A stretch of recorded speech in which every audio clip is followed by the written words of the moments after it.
Welcome to the Body Peace Podcast, formerly known as Her Story on a Plate. This podcast has always been a space for deep, nuanced conversations about food, body image, and the stories our bodies carry. But as conversations have grown, so has our mission. That's why this is now the Body Peace Podcast, a name that reflects what we're truly here for, helping you step off the battlefield with your body and move toward more compassion, connection, and ease. Each episode will bring real, honest dialogue with your hosts, me, I'm Jennie Kramer, and me, Nina Manolson. We'll also be joined by guests whose personal stories and professional wisdom offer new ways of thinking, feeling, and being in your body. We're so glad you're here. Welcome to the Body Peace Podcast.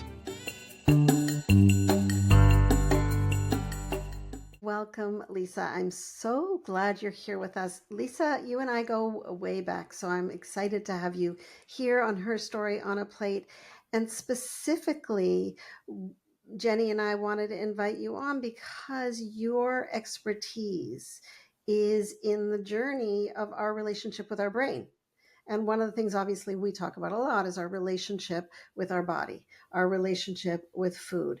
And what's come up in this conversation with many women is, and what about our brain? And as we age, our brain is changing and our sense of confidence in our thinking is changing. So I'm excited to dive into this conversation. As am I.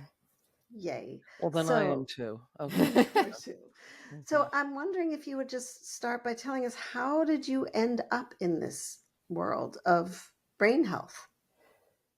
It was by accident, really. I became a health and wellness coach in 2002 and worked through the aughts, doing workshops and seeing clients.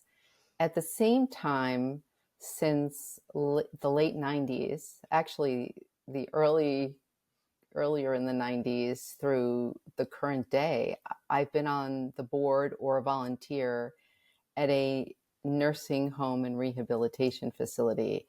So I volunteered with elders, especially those with Alzheimer's, very comfortable around elders. And when I first heard at a networking meeting in late 2011 that there were stories of people who had been diagnosed with Alzheimer's and who had been able to regain their cognition because the actual cause was identified, then something really clicked for me. And there were a few of us at that meeting. And I'll have to say the others really had family members with dementia at one time or another. But my dad had not yet been diagnosed, although he was subsequently diagnosed with Lewy body dementia. But just my work in the in the elder care world and my work as a health coach, it became so obvious to me that there had to be reasons why some people got Alzheimer's or other dementias and other people didn't. It's one of the founders of Sharp Again here in New York, and it's been 12 years. People thought at the beginning we were crazy to even suggest that memory loss could be reversed or treated. And today, I think it's becoming much more accepted that this is the case. And we also understand the causes better. As they've come out, as there's been more research, especially around things like hormones and toxins and trauma, we really understand why these things lead to memory loss and why they're so important to address. I think probably all of us have had this touch our lives in some way, right? And one of the things that I have found is that there are people who are wrongly diagnosed with some form of dementia when it's much simpler things to start with, like, are they severely dehydrated? Do they have a urinary tract infection? I mean, simple things first, where it looks like there's been this sharp change, and it turns out that could be part of the cause. I don't know if you've come across Of that. course, those Yeah. things, as well as heavy metal, mercury toxicity, almost exactly the symptoms mirror Mhm. Alzheimer's. I mean, Mm. Now, you can imagine, and I totally get this. I mean, my career in doing what I do now was preceded by being a business consultant in the integrative medical world. We didn't call it integrative then; it had other names, right? But so I understand this, and you can imagine there are some who would say, "Oh, sure, so the fillings in my teeth gave me dementia." Well, maybe, right? We don't know. Mercury really does have an impact. There are other heavy metals that do. There are those who would say, well, but certain people have access to a certain level of healthcare and others don't. So for those of us who don't, too bad on us. We're just going to age badly. And I think that's an important thing for us to talk about.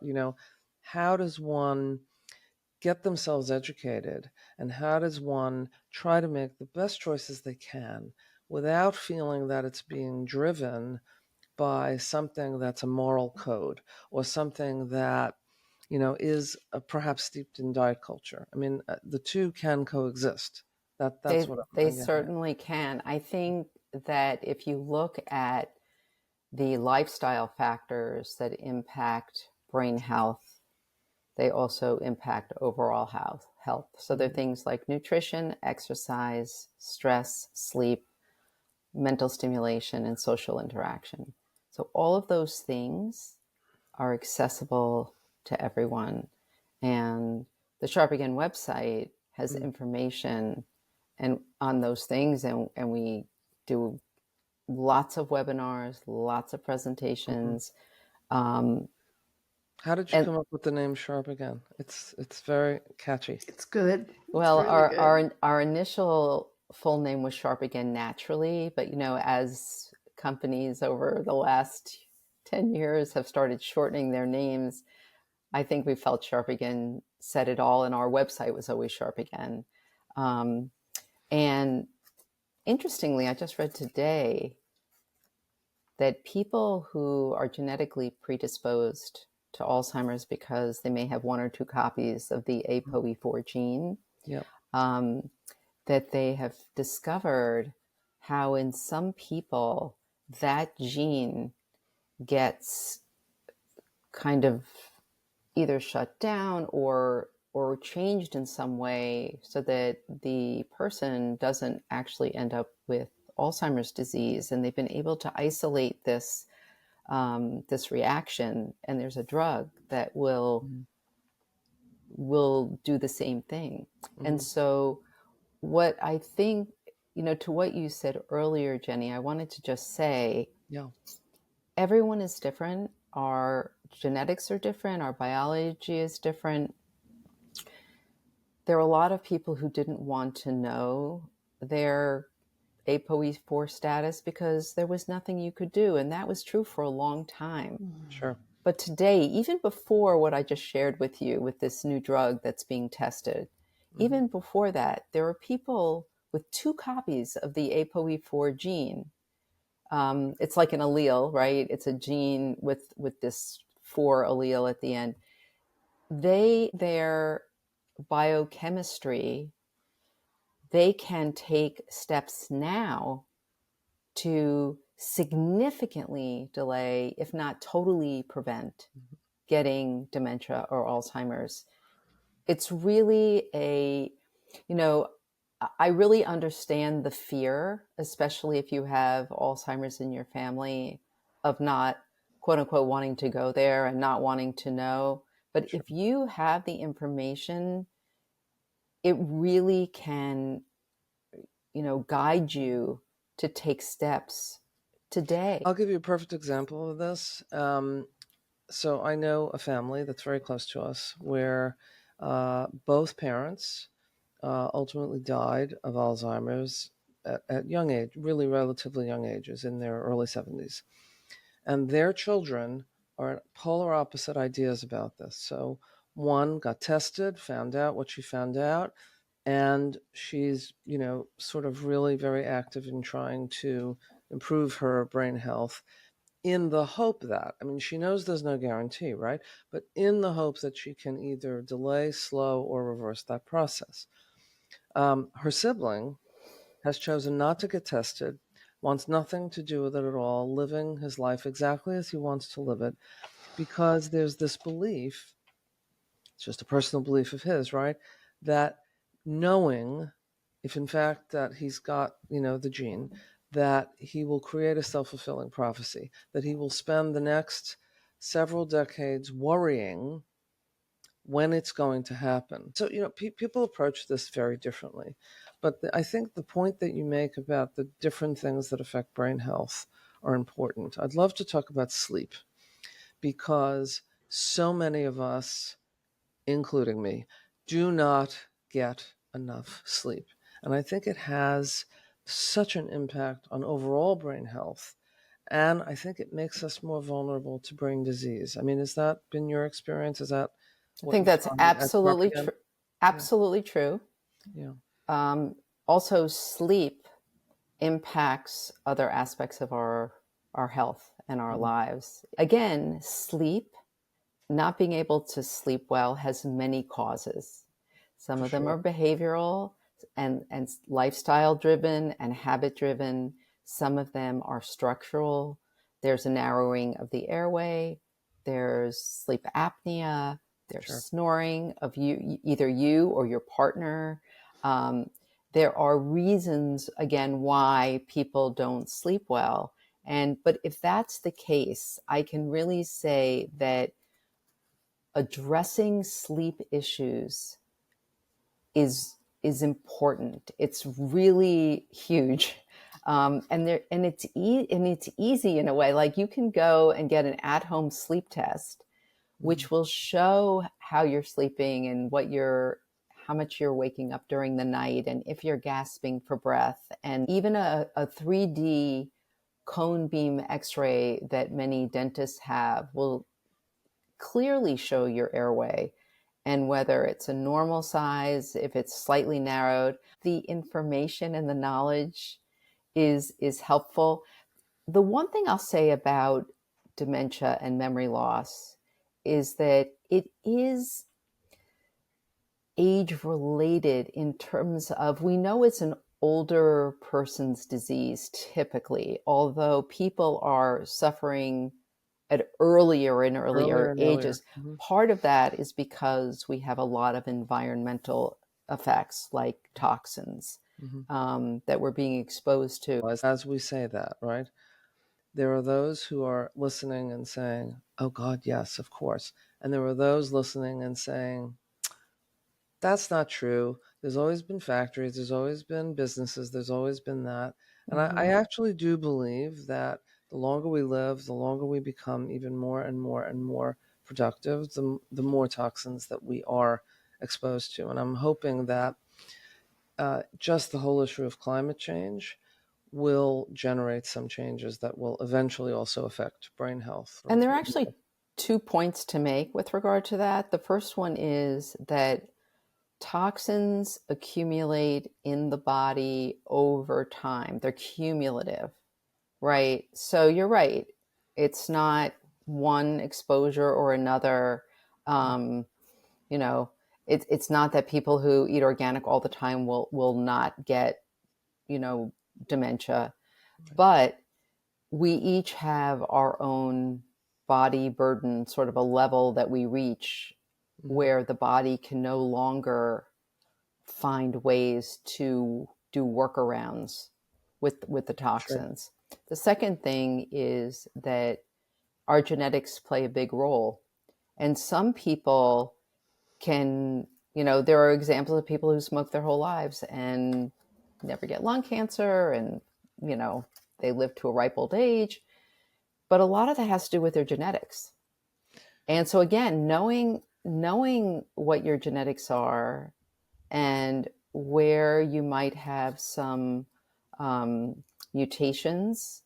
Like there's a mutation called MTHFR, which has to do with methylation. It really tells you how well you're processing those toxins. Right. Yeah. Um, and 30% of the population supposedly has that mutation. And again, if you Affectionately know known as the mother the effer gene. the mother Mm-hmm. effort gene.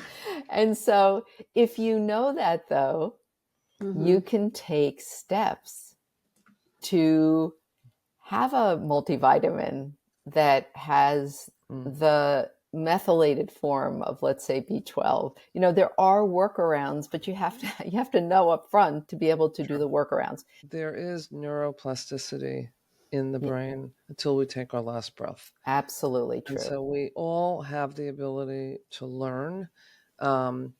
Genetics aside for the moment, right? We have the ability to learn. And I think one of the key factors is, what's our motivation? What drives the need to do some things differently if that's what we choose? You look like you wanted to say something. I'm sorry. Yeah, I think the big, if we zoom out to the whole conversation that we're having, is really about how is our relationship with our brain and our sense of agency around brain health, right? Jennie, you and I have talked a lot about how are we in relationship to our body, our size, our food. But what we're talking about here is how are we in relationship with our brain, and what do we know about ourselves? What do we know about our genetics? What do we know about our tendencies? What do we know about, how much our parents worked, next to a river that was a dumping ground for a factory, and we grew up right there, right? What is the relationship and the knowledge we have? And then how much agency do we feel like we have in this relationship? A little bit, Jennie, like you're talking about that one sibling who's like, ta-da, this is the way it is. Or do we feel like, you know what, a little bit to what you're speaking about, Lisa, I have agency, I can change. And yes, I watch my mom who's 92, and I'm like, Mom, let's really work on stairs right now because we're going to somewhere with a lot of stairs. And she's like, well, you don't really need to do that many stairs these days. I'm like, right? So she's got a certain way that she's developed her habits. And how do you, Jennie, to your point, stretch that, right? Move into our neuroplasticity such that we can change and feel like we do have agency, not from a place of pressure like we should, but from a place of I want to be engaged in life. I want to be engaged with my brain. I want to do what I can. I want to be an ally to myself. I love that expression, being an ally to yourself. I'm sure, Lisa, you have found that in your work that you're going to get more results from people that feel allyship, not only to themselves, but in their worlds. How do they get cooperation for the things that they want to accomplish? I want to talk about also this idea of body movement. See, in the world we come from, exercise has sort of a morality attached to it. Like, you should, and if you don't, you're just less of a person, and what's the matter with you? But there is this idea that body movement really does impact longevity if you're able to do it. And I'm assuming brain health. I mean, is that what you're finding in your work? So the interesting thing about exercise, because people ask me, well, if I just do one thing, because they don't like to commit to a lot, what would you recommend? And I say, exercise helps so many of the other causes of memory loss that it is, I'm not saying a panacea, but it really is the most bang for your buck. So the first thing is that exercise helps the brain with brain-derived neurotrophic factor, which is really critical for memory. So can you So, can you use that word for us a little more slowly? What is that? sure, it's BDNF, brain-derived neurotrophic factor, Mm-hmm. and your body naturally makes it when you exercise. Mm-hmm. So you're giving your brain a real gift every time you exercise. When you exercise, your body will be more tired for sleep. So usually exercise, not within 2 hours of going to sleep, but earlier in the day typically, or will aid in sleep. Um, Exercise reduces stress. Right. Stress is also one of the risk factors for dementia, especially kind of ongoing prolonged stress. That's Um, that I want to touch on that. That's a very mhm. important factor, isn't it? Right?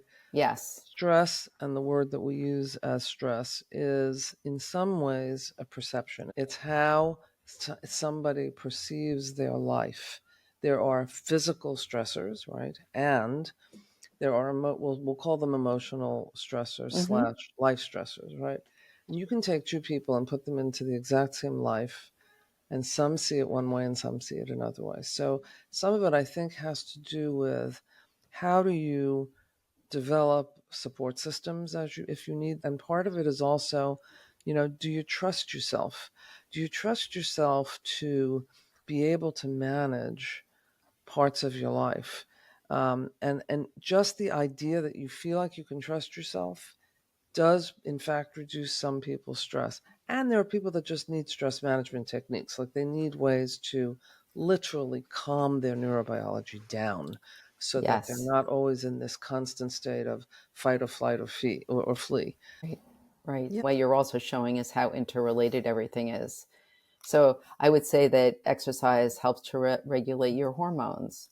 And for those people who don't know, there's a direct relationship between the gut microbiome and the brain through the vagus nerve that goes right from the gut right up to the brain. So your immune system is significantly impacted by your gut health. And both of those things impact the brain Mhm. because everyone has heard of inflammation. If we have internal inflammation going on because we have an underlying infection like Lyme's disease or Mhm. a UTI you mentioned earlier, or Even um, allergies. allergies are a part of that. Yes. Sure. So oral, there's a lot that has to do with the head, oral health. The bacteria from Right. the mouth has been found in the brains of Alzheimer's patients. Hmm. So again, everything is interrelated, and that's why paying attention to one's overall health is important, because all of these things impact the other. But I do think that, like, for example, we were talking about hormones, and you know women especially, as we age, our hormones fluctuate significantly. Men's do too, but not at the same level. There are two things that I would say about that. One is that typically your your memory does come back, and to a very good level. Mm. Um, you may go through a period where you feel like you've lost your mind and you can't, Yes. remember things.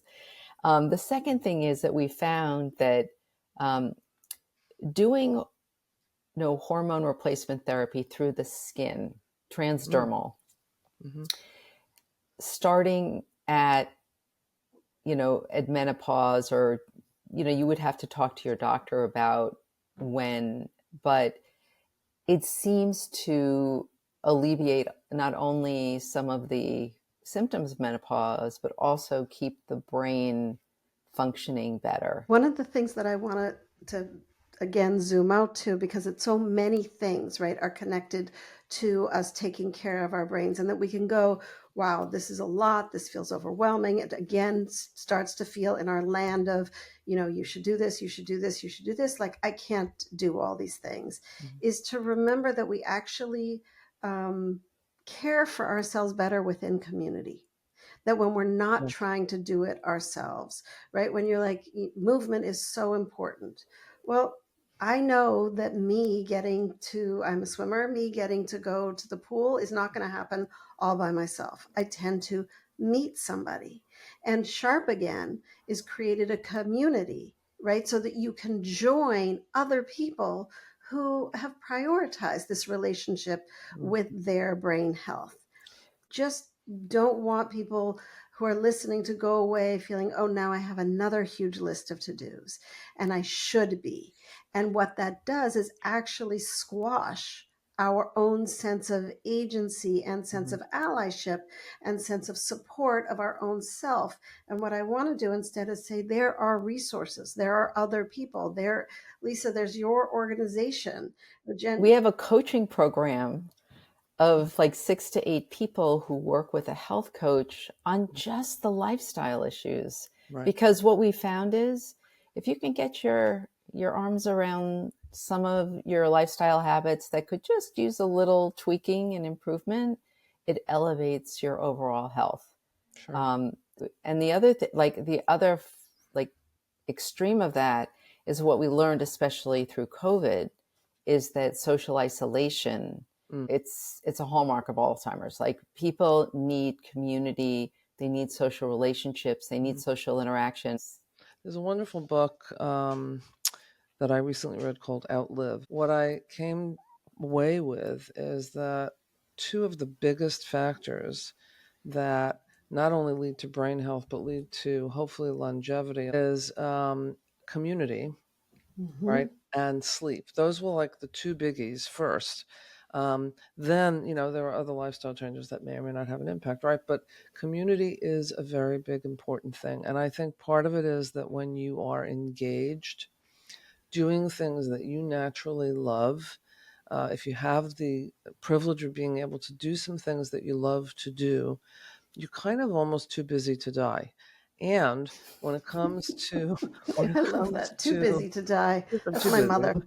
But the other thing too is when you're in community, you know that you have supports around you, and hopefully you have people who will gently let you know if they're seeing some shift, or they will Mhm. help you make some shifts if you need to make them. I can't emphasize this point enough. And for some, it's very hard to be in community. There are people with very introverted personalities. They're very Social anxiety. neurodiverse, yes, and they just can't bring themselves to sort of making friends, right? But there are also communities of people just like that. So it's really Hmm. just sort of making that an entryway so that you Yeah. can have, and yes, there's environmental shifts. There's this idea, I'm sure, Lisa, you've come upon this, of epigenetics, right? And it's very controversial. But how I understand it in very simplistic terms is that there are lots of things that we may be, we'll say, predisposed to, but nothing is fated. And then there are things that will flip the switch that make them happen in some and make them not happen in others. I wouldn't want people to think that their job is to just wait and see if it happens. There is a piece to that. It either will or it won't. But there's this idea of how can I simply come away with an idea to just engage in my life perhaps a little differently or perhaps a little more. Look, no one has a crystal ball, right, with the Right. way the rest of their life will look. But if your habits and your lifestyle can improve the odds that you will live a healthy, longer life, then it might be worth the trouble and the time to pay Sure. attention to those things. You talked about epigenetics. Mm. Epigenetics trumps genetics, hands down. Mm-hmm. We have lots of ways to impact our genetics. And you're right, the genes get turned on, they get turned off. Right. Some of the things that are causes of that are stress, as you mentioned, or trauma, Yes. um, infections like COVID. I think COVID really did a number on a lot of people's genetics. Hormones can do that, lack of sleep, a lot. What many of the things we've talked about Sure. today can impact our genetics. Again, which is why it's to get help with some of those things that are, I call, the low hanging fruit. It makes sense. Sure. Um, and again, we also talked about your why. Like, why would this be important to you?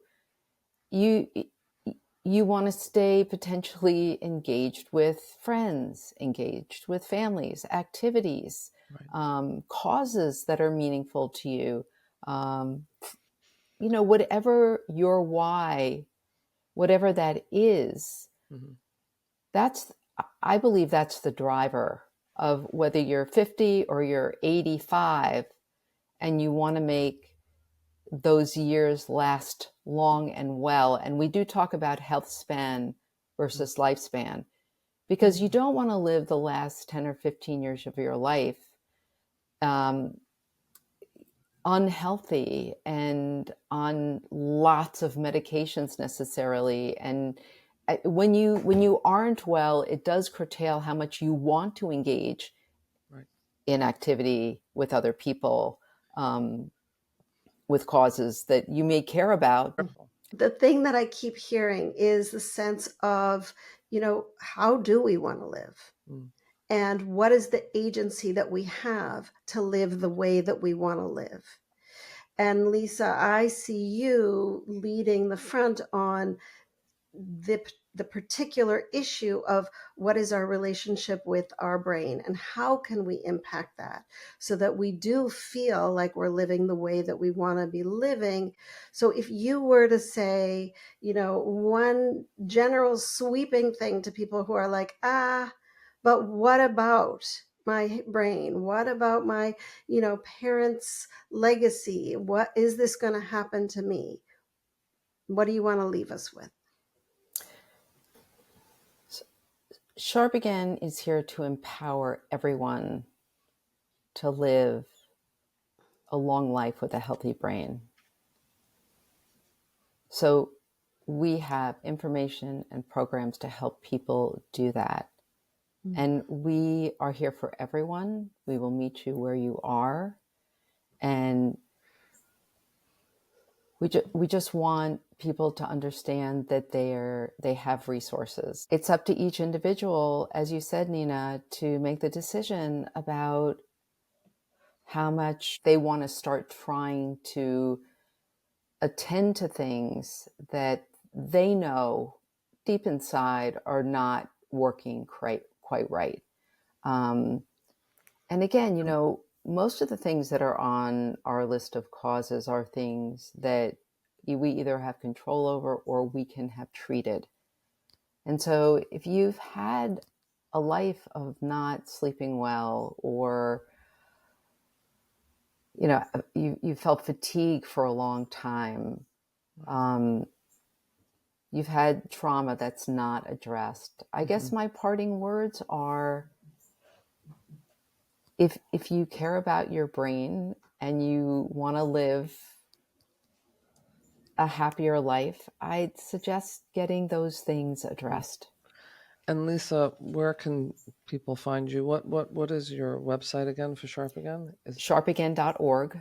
Okay. We're a nonprofit. Okay. We are so grateful for your expertise and your time with us today. It's just a privilege to have you. We're so glad you joined us on this episode of Body Peace. Stay connected as we continue exploring what it means to live in your body with more ease, trust, and care by subscribing to Body Peace on Apple Podcasts, Spotify, YouTube, or wherever you listen. Be sure to visit us at bodypeacepodcast.com for special bonus content for those on our mailing list.